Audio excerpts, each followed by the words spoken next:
Ilang proyektong pangkaunlaran at serbisyong panlipunan ang patuloy na ipinatupad ng bawat kinatawan sa iba't ibang distrito. Ilan sa mga proyektong ito ay naglalayong mailapit pa ang tulong ng pamahalaan sa mamamayan. Si Dane Gulimlim sa detalye.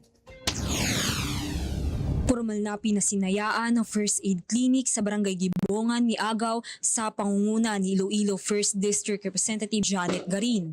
Layunin ng pasilidad na mailapit ang serbisyong pangkalusugan sa mga residente sa kanilang distrito upang mas accessible ang serbisyong medikal.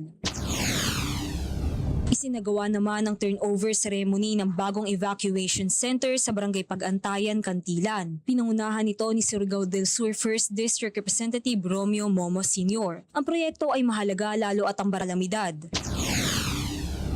Sa ilalim ng farm program ni Leyte 1st District Representative Martin Romualdez, panibagong batch ng mga magsasaka mula sa iba't ibang barangay ng San Miguel Leyte ang nakatanggap ng tulong pinansyal. Layunin ng programa na palakasin ang produksyon sa agrikultura at suportahan ng mas matatag na kabuhayan ng mga magsasaka. Para sa totoong balita sa Bagong Pilipinas, Dane Gulimlim, Congress News.